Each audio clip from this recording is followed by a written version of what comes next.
Nuevamente en un programa de balsas bicentenarias, recorriendo desde Puerto Palestina en el río Daule hasta Guayaquil y ahora desde Durán, destino Bahoyo, tocando un puerto extraordinario como el de Puerto de San Borondón. Y digo puerto en palabras mayores, el esfuerzo de las últimas dos alcaldías ha hecho que realmente en la cuenca del Bahoyo haya realmente un tráfico fluvial importante. Dos puentes que conectan, como están escuchando, los sonidos de canoas que van río arriba, río abajo, llevando de recinto en recinto el trabajo de nuestros agricultores.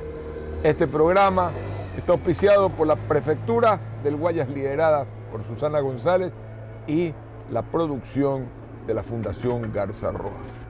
Hoy nos acompaña Juan José Yunes, el actual alcalde del Cantón San Borondón. Y como le dije, vamos a conversar de la ruralidad, de la esencia de San Borondón, de la vitalidad de San Borondón, de una familia inclusive como la familia Yunes, que es pues el líder de la materia arrocera en este sector.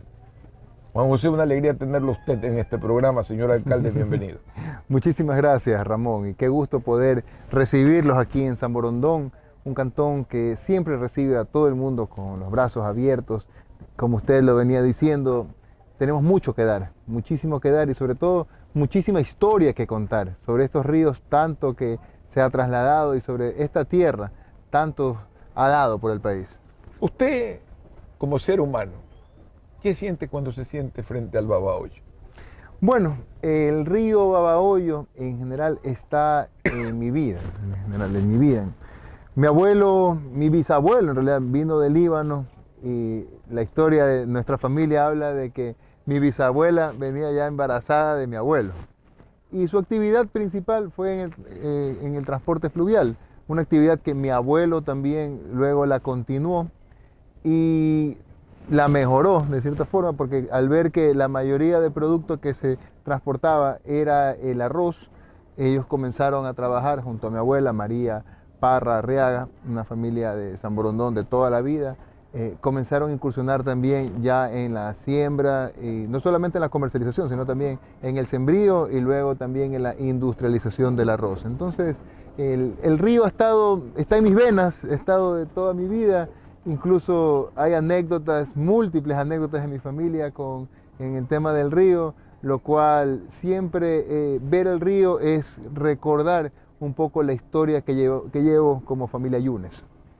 Una de esas anécdotas que le venga así a priori a la memoria y que sea significativa para su vida y la vida de una sociedad donde los agricultores campesinos y montuyos que han generado este desarrollo alrededor de la espiga del arroz. Bueno, hay muchísimas anécdotas, ¿no? Hay una, le cuento, y por generaciones son estas anécdotas. Hay una de la época de mi abuela, porque se habla mucho de que ahora la mujer de campo tiene que trabajar, pero desde siempre la mujer, por lo menos la mujer de campo sanborondeña, siempre ha sido una mujer trabajadora. Y doy ejemplo en el caso de mi familia, mi abuela. Era una señora que siempre estuvo con mi abuelo trabajando, y ella siempre nos contaba una anécdota que era una señora bien parada, que también sabía disparar. Entonces se turnaban con mi abuelo, el uno tenía que unas noches se quedaba cuidando el arroz que quedaba en los tendales afuera en sacos, y ella una noche también quedaba cuidando el arroz, y decía que en una madrugada ella estaba con un fusil y que al ver una acción media rara, ella dice que tenía que disparar, primera vez que iba a disparar el fusil, que ella cogió, puso los sacos de arroz, estaban los sacos de arroz atrás, se recostó y dice que cerró los ojos y ¡bum! Disparó nomás, y que no se escuchó nadie más que llegue, ¿no? Entonces sabían que estaba en la hacienda de los Yunes, estaba la señora María Parra de Yunes, que era bien parada, y que ni siquiera se vayan a meter a esa hacienda de ahí porque iban a salir trasquilados, ¿no? Aquí estamos en el cantón y al frente el mismo sonido de las diferentes canoas que nos están acompañando al ritmo de esta entrevista marca que hay un tráfico importante. Hay dos puertos, los dos con tráfico, que llevan hacia los recintos. Cuéntenos la relación del cantón con los recintos, querido Juan José. Bueno, hay muchísimos recintos aquí en San Borondón. Hablábamos de más de 120 recintos. Hay muchos de ellos que el acceso actualmente es más rápido por canoa motor, que por carro mismo. Entonces, siempre se ha buscado el desarrollo en la ruralidad aquí en San Borondón. Le digo a título personal, siempre he trabajado en el campo, en el arroz específicamente. Conozco las necesidades de que la gente del campo requiere caminos para poder, de cierta forma, poder transportar lo que ellos producen en cada una de sus fincas, de sus haciendas, de sus parcelas. Entonces, siempre es bueno trabajar en esos temas, ¿no? Hay puentes que hoy en día ayudan a que estos caminos para que los agricultores puedan sacar el producto sean más ágiles, pero estamos trabajando nosotros en ese tema porque sabemos la importancia de la ruralidad. Sabemos que con caminos buenos el agricultor va a tener mejor precio para poder sacar sus productos, por ejemplo, poder conectarse y sobre todo caminos que lleven a la prosperidad. Ayer justamente estábamos visitando un camino en el sector de la Amelia María y justamente en ese sector donde inauguramos un puente peatonal que parecería poco, de unos 40 metros, 45 metros, pero separaban un recinto que es la Amelia María con Huachapelí. Imagínense, con un puente peatonal se conectan esos recintos y ahora estamos trabajando para hacer un puente ya carrozable para que de esta forma comenzar a unir los recintos. Entonces, por ejemplo, ayer estábamos haciendo una brigada médica en Huachapelí y la gente de la Amelia María se benefició de eso de ahí. Pero también estábamos haciendo caminos en la Amelia María donde la gente se recordaba, decía, alcalde, ¿se acuerda? Hace 1 año y medio que usted estaba caminando en un muro, hoy ese muro, qué gusto poder ver lo que sean caminos, ¿no? Entonces, como decían ellos, ayuda también a que ya con caminos llegue una ambulancia, llegue un camión de recolector de basura, llegue un tanquero a llevar agua. Entonces es la prosperidad que tenemos que ir viendo nosotros para la ruralidad. Hay un tema ahí, a lo largo de río arriba, río abajo, que estamos haciendo con estas balsas bicentenarias patrocinadas por la Prefectura del Guayas. Se repite el nombre de Huachapelí. En Daule, en Nobol, en Santa Lucía, pero lo que cada día vemos es menos Huachapelí. Aquí, Usted con la visión de un hombre joven de 36 años que tiene, ¿cuál proyección le ve en este entorno, en este esta parte de la cuenca baja del Guayas, a tener y conservar la forestación? ¿Qué acciones está tomando? Porque el Huachapelí, como usted lo sabe y lo conoce, es un árbol en extinción, ¿no? Bueno, incluso justamente con la prefectura, la semana pasada estuvimos haciendo una siembra de árboles, 300 árboles que puso la prefectura, 300 pusimos la alcaldía en el cerro de San Borondón, y justamente uno de los árboles que yo sembré, era el Huachapelí. Es eso, rescatar, primero, que las acciones y las obras que hagamos nosotros como autoridades, rescatando nuestras tradiciones y empezando por poner árboles o plantas endémicas de nuestra zona. Primero porque van a pegar mejor en el suelo. Segundo, que el mantenimiento va a ser mucho más fácil al ser una planta nuestra. Y tercero, que no dejamos que se pierdan. No perder esa esencia que tenemos cada uno de nosotros como sanborondeños en mi caso, de no perder la esencia nuestra, que es parte, tanto la flora de lo que se ha sembrado, como los productos que se tengan aquí, sean los que son tradicionalmente de nuestro cantón. No sabe la alegría que siento estar en San Borondón, porque realmente cuando siento este movimiento fluvial de lanchas a lo largo de las diferentes visitas, era escasa ver esta actividad. Realmente en Palestina ver pasar una canoa es rarísimo, en Santa Lucía comienza a crecer, Daule tiene algún movimiento reducido, ¿cómo se llama? Nobol tiene un movimiento más bien turístico, pero veo esta comunicación entre el recinto y la tradición del transporte. ¿Cómo entiende el manejo de las aguas usted, alcalde Yunes? Las aguas agrícolas, las aguas que hay que conservar, un río que se lo critica por su nivel de salubridad, no sirve para agua potable, no sé, creo que más arriba tal vez un poco, pero hasta este punto no. ¿Cómo ve el agua y la conservación del agua y qué proyectos tiene en mancomunidad o propios para el manejo del agua? Bueno, sin duda el manejo de tratar agua potable en el río Babahoyo es un tema muy difícil. Es muy difícil por la salubridad que usted mencionaba e incluso conociendo también la salubridad que tiene este río, porque es el que baña todas nuestras tierras agrícolas. La siembra que se hace tiene que ser 100% técnica, porque hay fechas en las que son mejores las siembras. Y hoy también, por eso es la importancia también de conectar la tecnología e innovación con la ruralidad, con el campo. Trabajar no de formas tradicionales, nosotros siempre hablamos de al agricultor enseñarle a innovar también. ¿Cómo es? Haciendo análisis de suelo, haciendo ver las fechas de siembra, porque todo eso, aunque usted no lo crea, influye muchísimo en el momento de la siembra. Las horas de luminosidad. San Borondón es un cantón, es uno de los cantones con mayores horas de luminosidad en el país. No sé si mucha ¿Cuánto gente... está usted ahorita de luminosidad? No sabría decirle ahorita precisamente el número, pero sé que tenemos uno de los cantones con mayores días de sol y mayores horas de sol en el año, ¿no?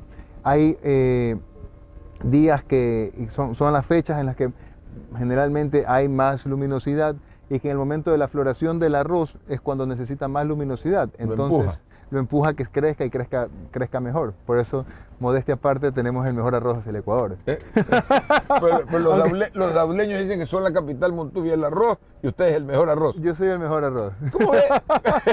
Que no se resienta mi amigo Wilson, que le mando un abrazo grande.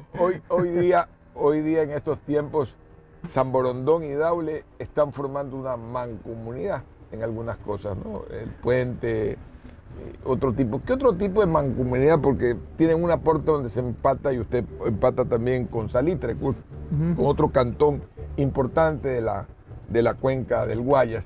¿Cómo ve esa mancomunidad de sociedades autodefinidas como Montuvias? Es que eso es algo importantísimo en lo que siempre hay que trabajar. Yo siempre he hablado de que uno no tiene que trabajar como si viviera en una isla, separado. Lo que uno pueda transferir a otros cantones y lo que otros cantones, las experiencias de ellos nos puedan dar a nosotros, bienvenido sea. En diferentes temas, nosotros no solamente en temas agrícolas que hemos venido trabajando, nosotros estamos haciendo un centro de investigación que lo vamos a poner a disposición, centro de investigación del arroz, el primer centro de investigación del arroz del Ecuador. Lo estamos haciendo en San Borondón, ya está lista la construcción, ahora estamos próximos a equiparlo. ¿Para qué? Para tecnificar el campo. Para que no solamente gente de San Borondón se beneficie, principalmente sí, los de San Borondón, pero también con las experiencias que hemos tenido nosotros y que vamos a ir adquiriendo de acuerdo a estas investigaciones, más y más gente de los diferentes sectores puedan beneficiarse de estas investigaciones que estamos llevando nosotros a tecnificar el campo, ¿no? ¿Quién lo hizo decidirse como un municipio asumir la responsabilidad de fortalecer la espiga del arroz? Cuando tenemos datos, ayer escuchaba al ingeniero Sigüenza señalando que la productividad media de los ecuatorianos anda por las 2,5 toneladas en materia de arroz y que podía llegarse fácilmente sobre las 4 toneladas. ¿Qué es la visión? ¿Qué es lo que va a buscar este centro, Juan José? Precisamente eso. No puede ser que aquí en Ecuador tengamos datos de que la producción promedio sea de 3.5 toneladas a 3 toneladas por hectárea, cuando tenemos, sin ir muy lejos, Perú tiene una producción de 6.5 toneladas y no se diga Colombia, que está llegando hasta 9 toneladas, y hablar de otros países que tienen unas producciones de 12 toneladas por hectárea. ¿Qué hicieron de diferente? Invirtieron en el campo, dieron la mirada al campo, pero hacerlo bien. Hoy, en época de elecciones, me da risa, y siempre me ha dado risa esto de aquí, porque es algo en lo que yo trabajo y lo conozco mucho. Todos miran al campo. No, pues en elecciones todos se acuerdan del campo, y lo más chistoso es que, ¿qué es lo primero que prometen? Vamos a dar crédito al campesino, pero si estás haciendo las cosas mal y te van a prestar plata a intereses altos, ¿eh? Cuidado, y encima a que sigas haciendo las cosas mal, va a ser peor el remedio que la enfermedad. Entonces lo mejor es ayudemos, vamos en orden. Y esto le doy unas clases gratis a todos los candidatos para que aprendan a hacer las cosas bien. Tecnifiquemos el campo, hagamos que seamos el agricultor más productivo y de esta forma ya la utilidad que tengas en el hectáreas de arroz ya no se va a medir por el precio del arroz, sino por la productividad que vas teniendo. Entonces, si es que ya vas a tener una productividad de 5, 6 toneladas por hectárea, no importa el precio del arroz que tengas, vas a ganar plata. Como es interés de la región y de una provincia que conjuntamente con la prefectura está buscando precisamente eso, elevar productividad, este centro estará estructurado con qué transferencia tecnológica, porque el edificio lo puede hacer una obra más de cualquier alcalde. ¿Qué es y cómo va a ser la transferencia tecnológica? Primero tener data, que es importantísimo. Hemos hablado con algunos arroceros con quienes hemos, y esto lo hacía desde antes de ser alcalde, nos hemos puesto de acuerdo para tener estaciones meteorológicas, para tener los datos de luminosidad, como le mencionaba antes, clima, pluviosidad, pluviometría. Así es, los vientos, humedad, en fin, para que de acuerdo a esa data poder también tener las mejores fechas de siembra y mejores fechas de cosecha. Pero algo importantísimo, tener un centro de análisis de suelo. Hoy solamente la gente puede hacer análisis de suelo en INEAP. Tiene que haber otro lugar más donde también la gente pueda hacerlo y quiera hacerlo. Y tercero, dar el seguimiento también a hacer estudios, pensar en nuevas semillas, pensar en semillas buenas que tengan y sobre todo hechas para nuestros suelos, hechas de nuestros suelos. Es el mismo ejemplo de los árboles. No puede ser que al día de hoy sigamos trayendo semillas o esperanzadas en que traigan semillas de Perú o de Colombia, cuando que tenemos que tener semillas hechas para aquí, para nuestros suelos, que son unos suelos riquísimos, riquísimos. Usted aquí en el Ecuador, usted tira una pepa de limón y le sale un árbol de limón. Entonces, eso tenemos que aprovecharlo y tener semillas hechas para nuestros suelos, para que de esta forma nuestros agricultores con gusto quieran seguirse quedando en el campo. Porque usted me preguntaba, ¿qué te ha hecho a ti como alcaldía quererte ver meterte en el tema de agricultura? Precisamente eso, porque la economía de este cantón depende muchísimo de la agricultura, especialmente del arroz. Y sobre todo, que la gente quiera seguirse quedando aquí, en San Borondón. Yo les digo, cuando voy a los recintos, ¿usted qué prefiere? ¿Quedarse viviendo aquí en su casa, en su recinto, en su parcela? ¿O ir a probar suerte en las grandes ciudades, a pasar a veces miserias, robos, peligros, separarse de la familia? Mejor quedémonos aquí en San Borondón, seamos productivos en nuestro cantón y hagamos crecer lo que tenemos, que yo creo que con poco podemos hacer muchísimo. Venía por la vía Puntilla, una gran carretera, luego me toqué con el desvío, Tarifa, Cantón San Borondón. Me sentí estrecho, un cantón tan poderoso que tiene una vialidad complicada. 50 centavos la cobra la concesionaria, pero el servicio no representa esos 50 centavos. Y ya para mí hay un tráfico importante en el lugar. ¿Qué está pensando liderar en esa materia, señor alcalde? Bueno, ya algunas cartas hemos enviado a la prefectura y ahora creo que la prefectura los ha apretado bastante de las concesionarias, pero es una vía que se tiene que ampliar, se tiene que ampliar. En algún momento, en una reunión que tuve hace meses atrás, con gente encargados de las concesiones de la prefectura, me hablaban y yo les exigía, les pedía que necesitamos en San Borondón que esa vía sea ya ampliada. Es una vía y no es mucho tiempo, ya tienen 20 años en la vía y que hagan una inversión de ampliación y me decían es que no llegan al número máximo, que miles y un excusas. Entonces yo me recuerdo tanto que un señor, yo le dije, señor, ¿usted qué está esperando? ¿Que haya un accidente? ¿Que está esperando que gente muera, que una familia se muera? Eso están esperando, porque una vida humana vale más que cualquier cosa. Entonces, yo creo que es momento ya de ir pensando en esa ampliación de la avenida que lleve. Siendo tan importante para el eje la posibilidad que usted lo asuma como una competencia, como un tema, o que la concesión la maneje la misma prefectura al no ser la misma alcaldía al no ser rentable, ¿sería una viabilidad? ¿Tendría viabilidad técnicamente? Yo creo que sí es rentable para ellos y deberían hacerla ellos, porque al momento de nosotros en algún momento decirle, porque hay gente que la quiere asumir, ahí brincaron, ¿no? Pero yo creo que es algo que sí se tiene que, y hay el compromiso incluso de la prefectura actual, de la administración actual de la prefectura, en presionar a que se amplíe esa vía, a que se amplíe por el momento con lo que se tiene, que la mantengan en buen estado siempre. Sé que ahora ya recién la han pintado, han hecho unos cuantos arreglos, pero sí es importante esa ampliación de la vía, sobre todo en momentos de cosecha aquí, que se transportan cientos, miles de camiones aquí, y no solamente los camiones, sino también van las camas bajas con las cosechadoras grandes, lo cual lo hace muy peligrosa debido a la estrechez de la vía. Quiero tocar 3 temas más. Los que quieran. Uno, la educación. Alguna vez hemos conversado con usted sobre ese tema.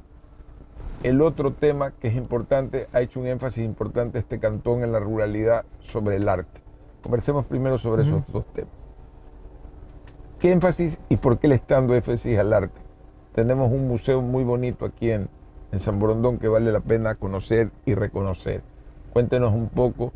Y usted está marcando o llevando a algunos artistas a que marquen ciertas cuestiones en el lugar. ¿Qué lo lleva a generar eso?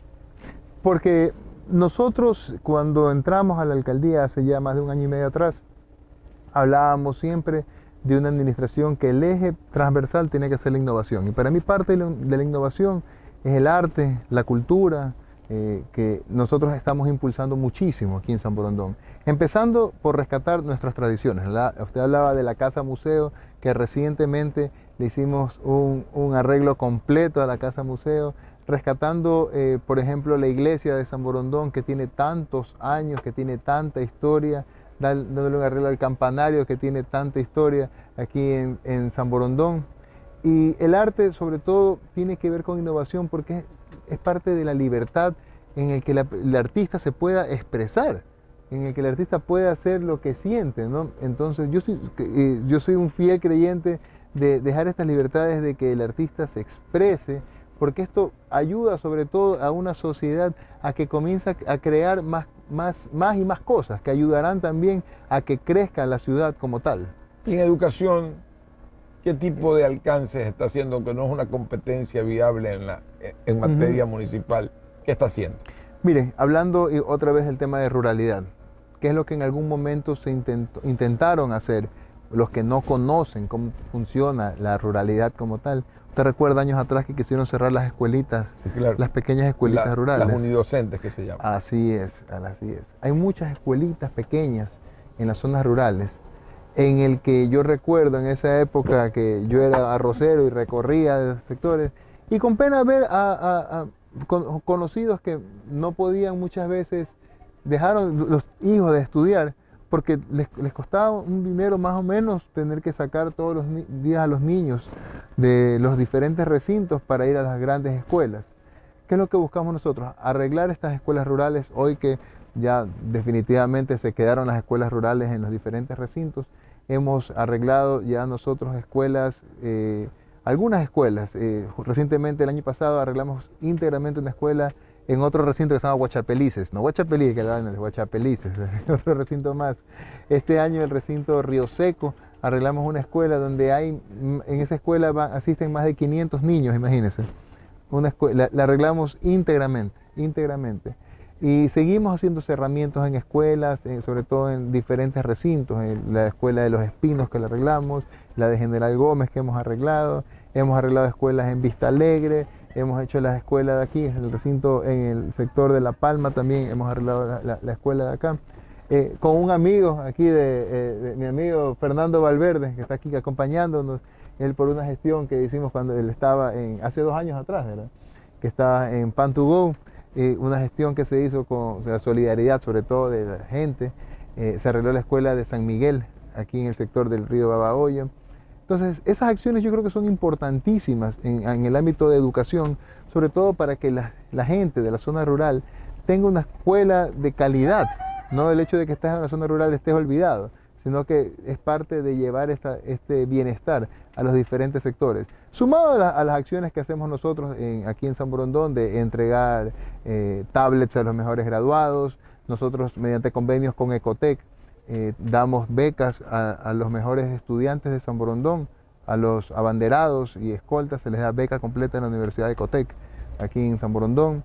Damos mochilas escolares y útiles a todos los estudiantes de San Borondón. Todos los estudiantes de San Borondón reciben estas mochilas y útiles, lo cual ayuda muchísimo a que se sigan preparando aquí la gente aquí en San Borondón. Me encanta entrevistar e ir cogiendo las palabras del mundo Montubio. Usted dijo la palabra Río Seco y me entró exasperación por preguntarle.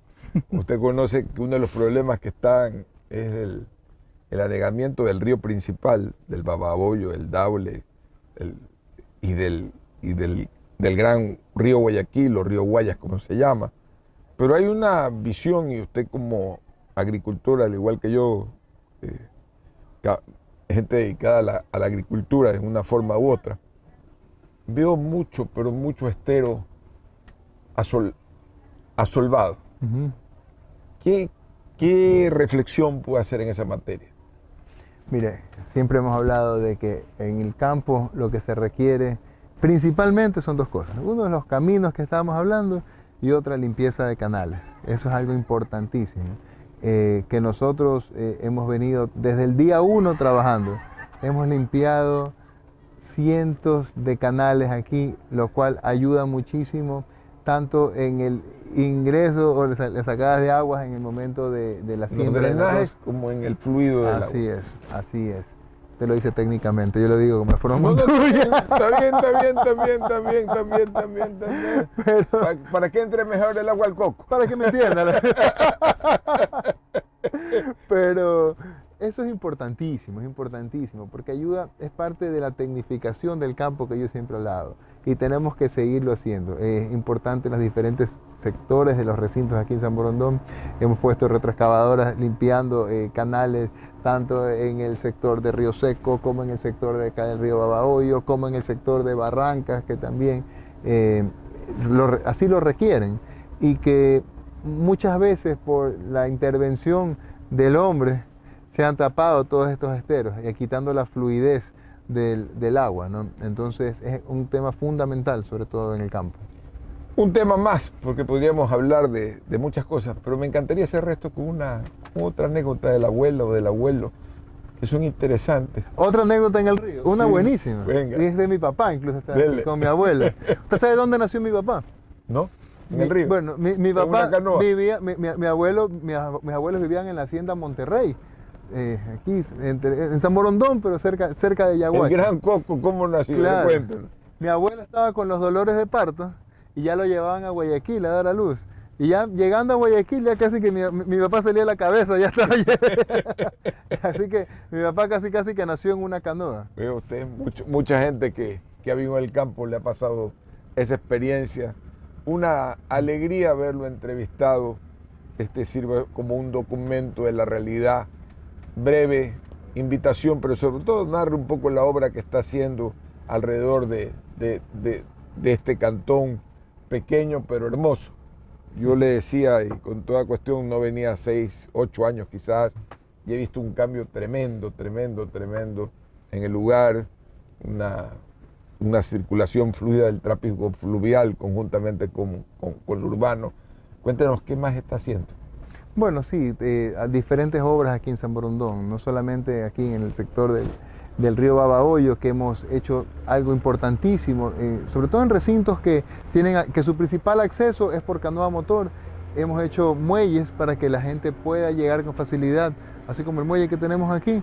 En diferentes recintos hemos hecho muelles para favorecer este transporte fluvial. Ahora recientemente estamos por comenzar el arreglo completo del muelle principal, el muelle de los barquitos, aquí en San Borondón, para seguir impulsando el tráfico fluvial. Pero estamos haciendo, como usted decía, aquí una playa para que no solamente tenga diversión la gente de San Borondón, sino también gente de otros cantones puedan venir a visitar y bañarse aquí. ¿Cómo se va a llamar esa playa? Estamos todavía viendo el nombre de San Borondón. La abuela. Yo lo bautizo con ese nombre. Bueno, hablando de playa, y me permite la escopetera le podemos decir. Yo le voy a dar una anécdota más. Dele. Y que no se resienta no se va a resentir mi amiga Cintia Viteri, pero se sabe que la mamá de Cintia, claro, María Leonor Jiménez, es de San Borondón. Fue la primera reina de San Borondón. Y todos los varas son de por acá. Claro, también. El doctor Vara Samaniego. También, toditos y su hijo, el doctor Varas Prieto, que también es mi doctor, que es de San Borondón. Pero bueno, María Leonor siempre, ella tenemos muy buena amistad, ¿no? De la familia, de toda la vida. Y María Leonor con gusto decía, yo fui la primera sanborondeña que me bañaba en el río con bikini en esa época. Y los hombres hacían fila para verme. No, pero eso es importante. Siempre rescatar nuestras tradiciones. Es algo lo que yo soy bien orgulloso, es que yo tengo esta sangre de Montubia, pero en el buen sentido. Hoy en día hay gente que se resiente porque le dicen Montubio. El Montubio es trabajo, el Montubio es honestidad, el Montubio es de frente. Palabra de gallero. como le vendía máquinas a su abuelo cuando yo era joven. Y si algo a su padre. Y algo yo he aprendido siempre de mi abuelo, porque tuve el gusto también de trabajar con mi abuelo, de mi padre, y algo que yo le enseño a mis hijas y a mi hijo, bueno, ahora que es chiquito, tiene 2 meses. Pero es el trabajo, eso es el trabajo. Uno no tiene por qué sentirse mal o hay gente que se avergüenza del tema Montubio. No, señores, esto es cuestión porque solo de esa forma uno sabe lo que pasa en el negocio, desde el más abajo hasta que está más arriba. Y uno tiene que ir escalando así sea un negocio propio. Entonces, siempre es algo que yo valoro mucho, que a nosotros, y hablo a mis hermanos y a mí, mi papá nos enseñó a trabajar bien y sobre todo sentirme orgulloso hoy en día de que con esfuerzo y trabajo que hizo mi abuelo y mi papá, hoy tienen lo que tienen y dan tanto trabajo a tantísima gente. Gracias a Juan José Yunes, alcalde del Cantón San Borondón, por esta tertulia hermosa aquí en la Balsa Bicentenaria. Gracias a la Prefectura del Guayas por quererle devolver la mirada al río. Hoy me he encontrado con un legítimo montubio, que como principio fundamental, la palabra entre los montubios, eso que se llama palabra de gallero, significa saber honrar la palabra, y creo que la familia Yunes ha honrado en este lugar la disciplina montubia. Muchas gracias, y recordamos que este programa es transmitido con el auspicio y conjunto de la Prefectura del Guayas, liderada por Susana González, y Fundación Garza Roja. Hasta el próximo encuentro, queridos amigos.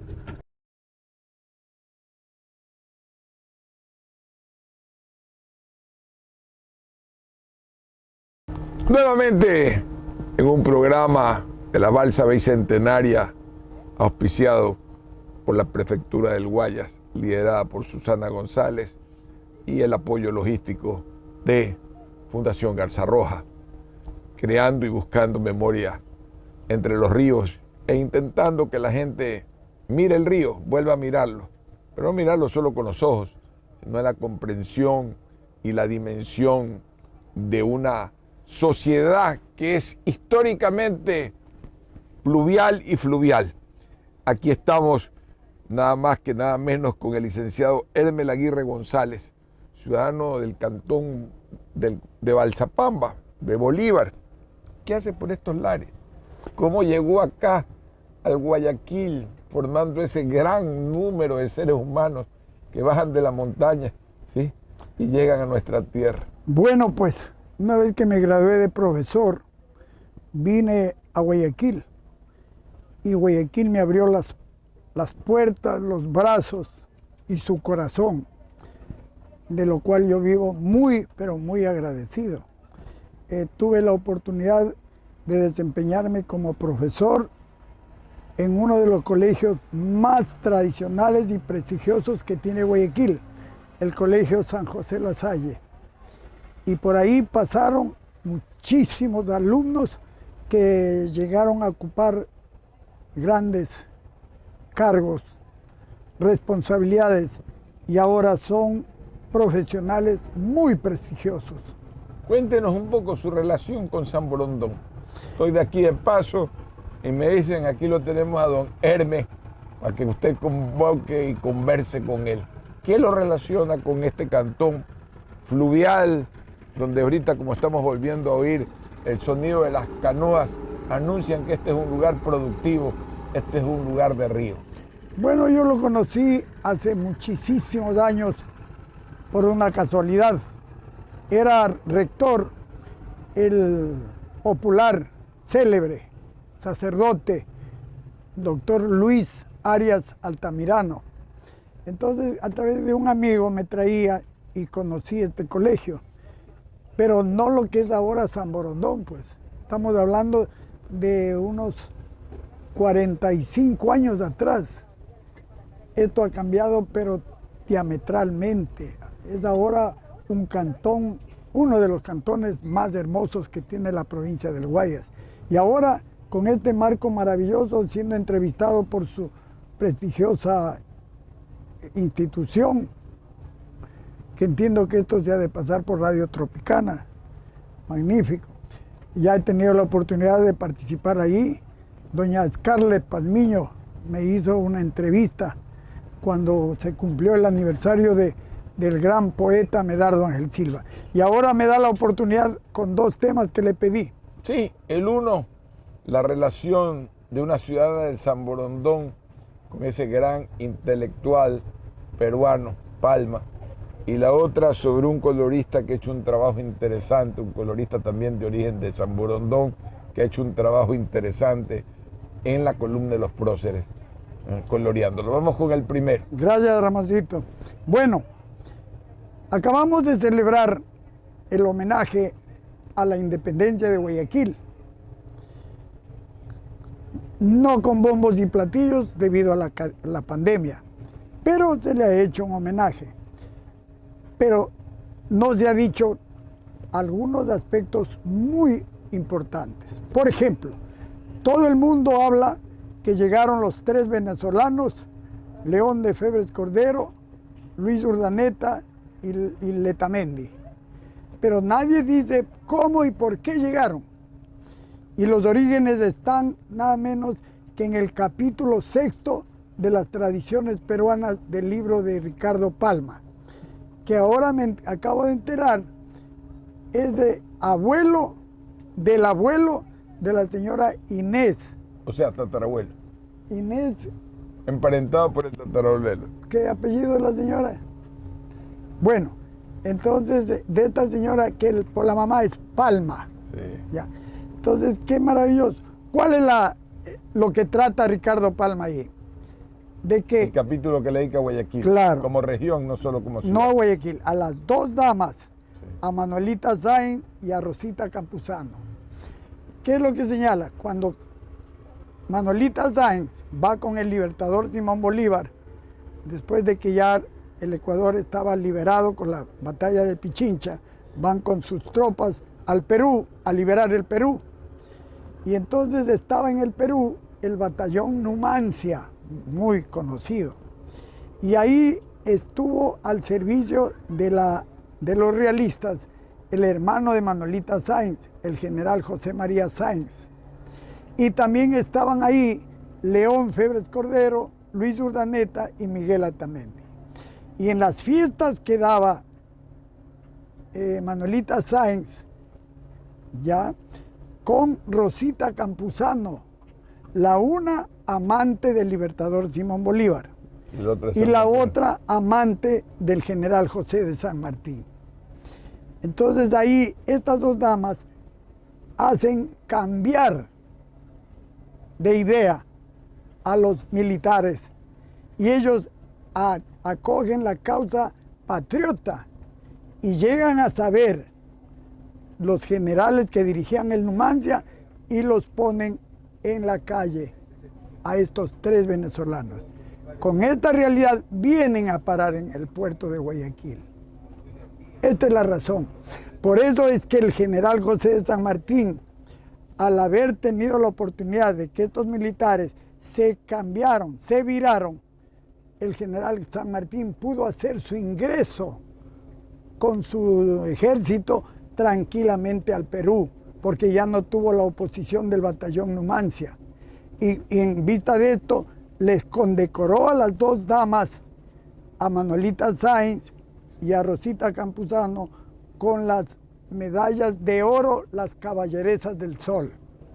Y yo tengo las fotos de estas reliquias con las que fueron condecoradas.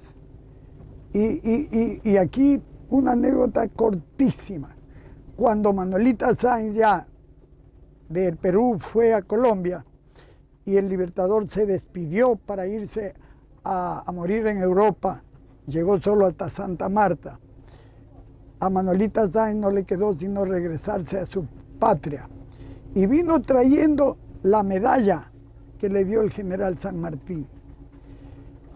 Llegó al puerto de Guayaquil y a lomo de mula subió la cordillera para llegar a Quito.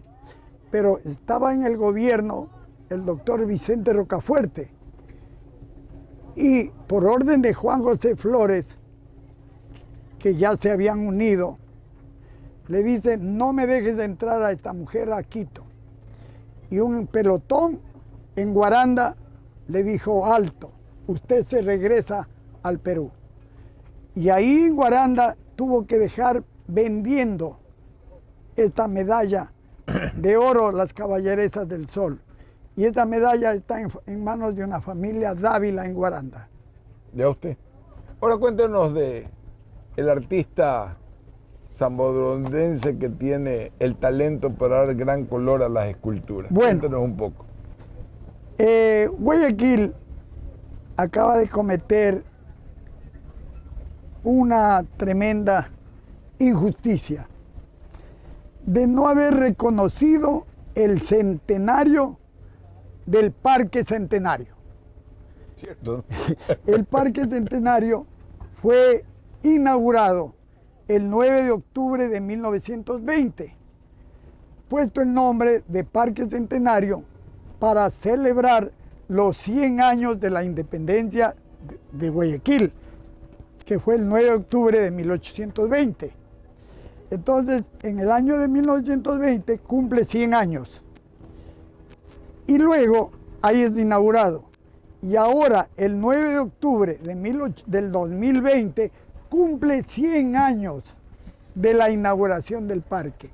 Y este parque tiene una tradición basada en la mitología greco-latina. Tenemos quienes no somos guayaquileños, y los guayaquileños que vivimos... Usted es guayaquileño, pues tiene 50 Bueno, años ahí ya sentado, juré, ya ha juré vivido más tiempo. Uy, Bueno, ya. entonces mira, es una joya preciosa. No, ¿sabe qué? Yo no le paraba la dimensión de lo que usted acaba de decir, pero es digno de generar un documento de la historia del Parque del Centenario. Creo que seguramente la alcaldía o la prefectura debería tomar en consideración este Está tema. condensado desde cuando se convoca a la expropiación de la manzana y va siguiendo paso a paso todo.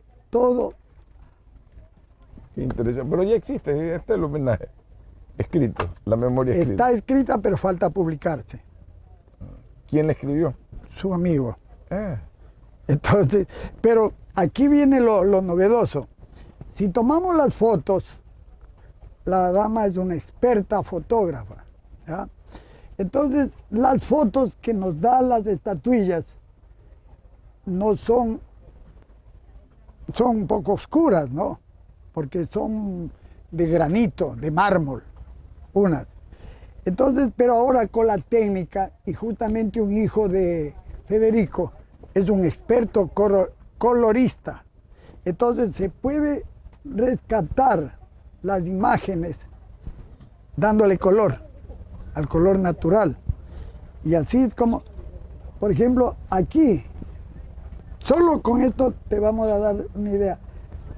Pregunto a los guayaquileños, todos hemos visto los dos caballitos con el hombre que está sosteniendo ahí, y le preguntamos qué significa. ¿y qué significa?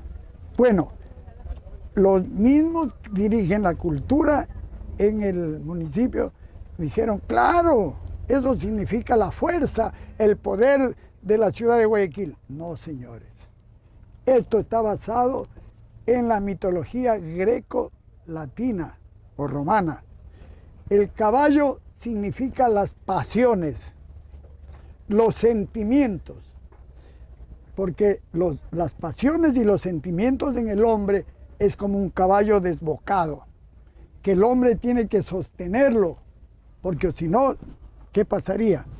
Y el hombre que está con el rostro para adentro significa las pasiones internas en el hombre. Y el hombre que sostiene el caballo con el rostro hacia afuera son las pasiones externas. Esto significa. Esos dos caballitos que están en la calle Lorenzo, en la entrada de la calle Lorenzo Garaycoa, donde termina el calle 9 de octubre. ¿Ok? Interesante. Sí. ¿Quién mejor homenaje el que le acaba de hacer usted en las balsas bicentenarias al centenario del centenario, de la Plaza del Centenario? Realmente qué coincidencia más increíble. Y qué interesante qué buena reunirme con elección del personas. señor alcalde que nos haya hecho conocer, porque realmente a veces uno no repara en detalles tan importantes. La celebración de una obra que tardó su planificación muchos años, no fue hecho al priori, creo que estuvo 10 años antes de 10 años antes de que se construya, se celebre la fiesta, se planificó la fiesta. Correcto. ¿Qué sabe de eso, querido ¿De amigo qué, de Hermes? De cómo se preparó la fiesta de Guayaquil por los primeros 100 años, Hermes. Ah, no, eso es espectacular. Ahí sí se celebró con bombos y platillos a lo grande, inclusive poniéndole un monumento que es el homenaje a los próceres, pues, con una columna que se convocó a concurso en Europa, con la prohibición de que pueden participar todos los escultores, menos de españoles, porque no venían al caso, pues. ¿Y qué pasa? Que de todas las ofertas no sirvió ni de los franceses, ni de los italianos, ni de los alemanes. Sirvió de un español. Y este español es el que gana el concurso. ¿Ya? Y aquí lo tenemos. Aquí lo tenemos.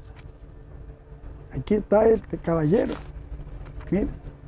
Entonces, Agustín Querol y Subirats. Agustín Terror, gran trabajo.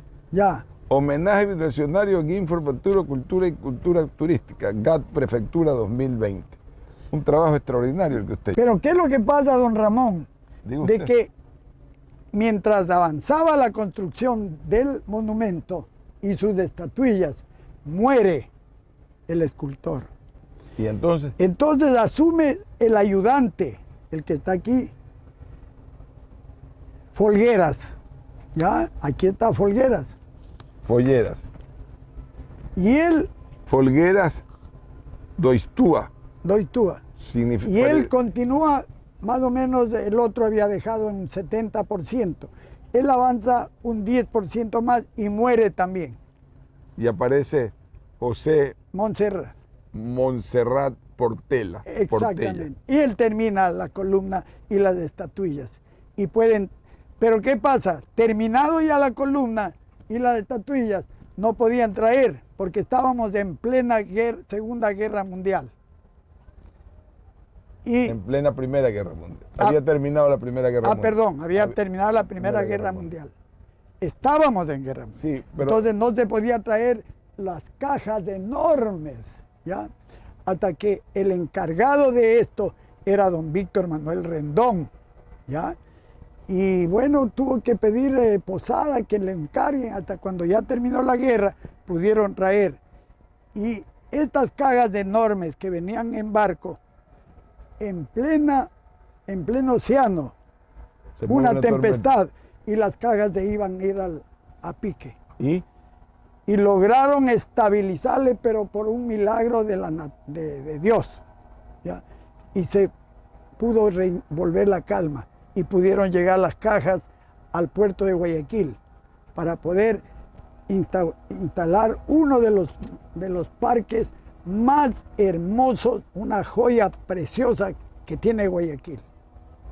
Y todo está detallado en este libro que Pero ya la prefectura publicó este documento. No. Aquí se GAT Prefectura. No, esto es un proyecto que le estamos presentando para que sea un libro a este tamaño.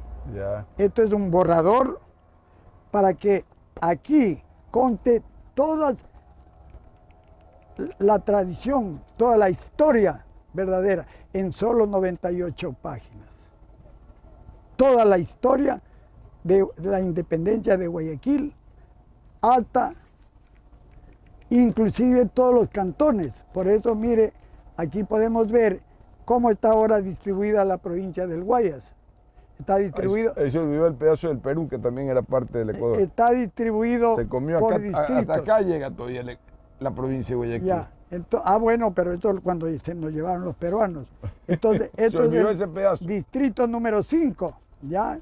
Aquí, Ya nos va a ir contando. Interesante esta narrativa. ahí está la prefecta, Sí. ¿no? Y aquí está nuestro... Pero luego se los explica a los funcionarios de la prefectura. Claro, El condumio es que usted nos hace recordar que nos olvidamos de celebrar los 100 años correcto. de una escultura múltiple, de un trabajo especial que tuvo su propia historia y su propio sainete y vaivén. Un vaivén insigne marino que casi hace naufragar todo el esfuerzo de una comunidad de la Guayaquil de principios del siglo pasado que quería celebrar precisamente su primer centenario de independencia. De acuerdo. Hermel Aguirre nos ha acompañado, Hermel Aguirre González nos ha acompañado y quedamos muy agradecidos. El dato es bastante interesante y me transforma en cómplice culposo de no haber reparado en ese tremendo detalle. 100 años del Parque del Centenario, un lugar donde se han depositado tantas flores y en alguna forma los guayaquileños hemos depositado demasiado olvido. Nuevamente muy agradecido con Herbert. Les reiteramos nuestro agradecimiento en nombre de la Prefectura del Guayas, liderada por Susana González, quien hace posible la Prefectura que esto suceda, que ustedes estén más informados de lo que pasa en nuestras riberas, río arriba, río abajo. Nos despedimos agradeciendo el auspicio de la Fundación, de la Prefectura del Guayas y el trabajo que estamos haciendo conjuntamente con Fundación Garza Roja. Hasta el próximo encuentro.